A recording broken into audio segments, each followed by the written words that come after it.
guys, welcome back to the kitchen. Just going to do one of the first dishes I learned to cook when I came to the United Kingdom. I'm going to do today a vegetarian lasagna. For that dish we're going to use our 11-inch skillet. In Spain they call this piece the lasagnera, so we're going to use that today. So the first thing we're going to do for making a lasagna is we have to build the base. You don't want to just put the dry pasta sheets on the bare metal because it might just catch slightly and burn. So what we've done, we've taken a normal onion, cut it in half and taken the skin off. Using cone number 4 for this. Basically you want to hold the onion against the guide, and then you'll notice that by doing this, you're able to actually slice the onion, right? So that's kind of what we're looking to achieve today. So again, you're going to hold the onion there, cone number 4, and there you go. Okay, onions are always a bit slippery and it might go, but it doesn't have to be perfect for this dish, right? So got a little bit of that onion there. And what I'm going to do, if you just come in, you can just see what I've done here, okay? Just got a bit of onion on the bottom. And what I want to do now is I want to take these rectangle pasta sheets and I want to put them on top. Be great if they made round ones, but they don't. You don't have to do this, but I like to kind of fill the gaps a little bit just so it's more of a complete pasta dish. So we're just going to put a little bit of that pasta around the side. Now, the biggest thing, we're just using a little of a bolognese sauce. All you really want to do now is just put a little bit of sauce on the pasta sheets, okay? So about 3 tablespoons is usually enough. It's a bit thick here, but let's just push that around.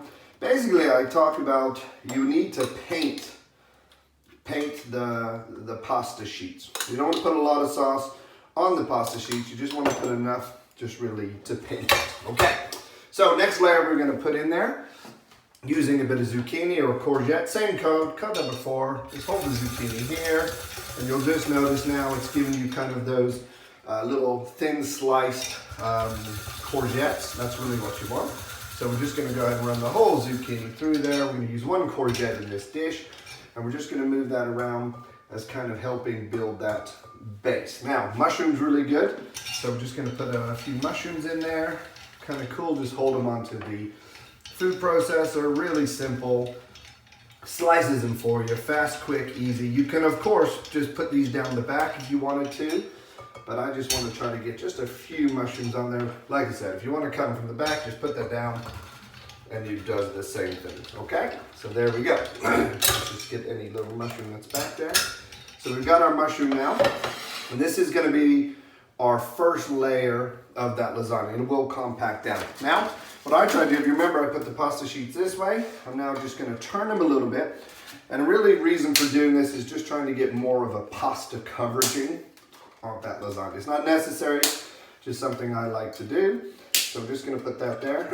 And again, the same thing. This time you just want to add a couple tablespoons of sauce. You don't need much on this layer because we want to save a lot of that sauce just to top the lasagna off. So again, we're just going to paint the sheets. Just put a little bit on there.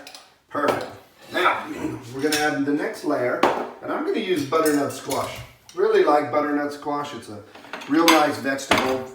All I've done is I've taken a butternut squash, which is normally like this. Take the top and bottom off, cut into sections, remove the seeds, and now all I'm going to do is just take that with the skin on and just place it down the back. Now you notice what it does with the food processor, it actually cuts it and peels it in one complete operation. So we just get the other piece down there. Really cool, really simple, easy to do. Again, just take that butternut squash, hold it on the thing, press it down, and you'll notice out the back it's going to take the peel out for you at the same time. So it kind of cuts and peels. We're just going to do one more, so that's about 3 little segments. Should be more than enough on there. A little bit of butternut squash, and there you go. So we're just going to clean that out. Perfect. Let me move this out of the way. There you go. You notice now we got that butternut squash, so we're just going to move it around. Again, don't worry about how full the pan is because it will compact down. I'm going to use some baby spinach, really nice in this dish. Let's just put a little bit of baby spinach in there, and perfect. And now we're just going to go to finish. All right, we're going to top this off. Again, I'm going to move the pasta sheets a little bit another angle just so I get good pasta coverage. I'm going to put a little bit of pasta just around the edge. just to fill the gap. Again, not necessary, but just something I like to do. Just gonna push that down.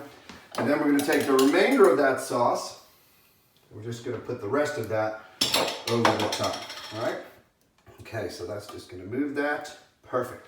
Now, as I was mentioning earlier, this is kind of a recipe that I picked up. A lot of the guys in Spain use this. They call this the Lasagne pan.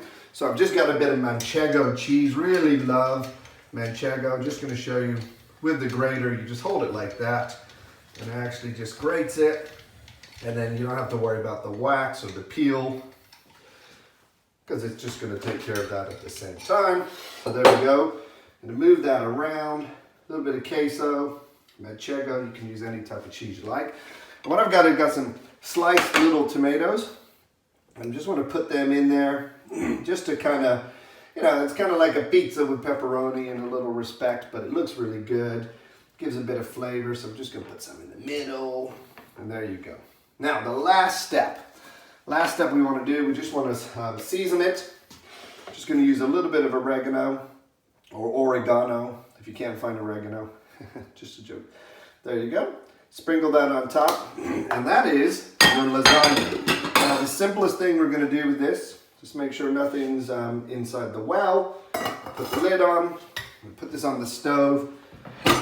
And remember, the way it works is very simple. You're going to start onto a medium temperature.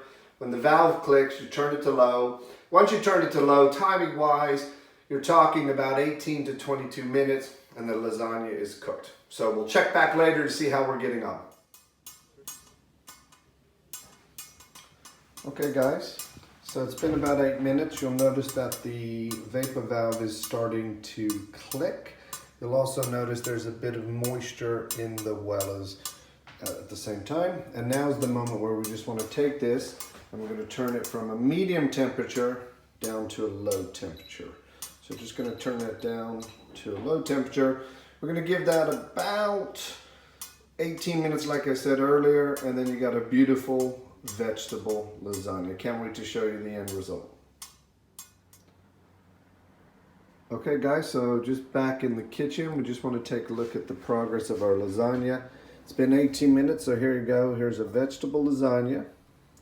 Wow. Cooked on top of the stove in just 18 minutes. Please keep in mind, you can cook any type of lasagna using any type of ingredient. You could do a tuna lasagna, beef lasagna, chicken lasagna. Just wanted to share with you a quick, easy recipe. Thanks again for watching.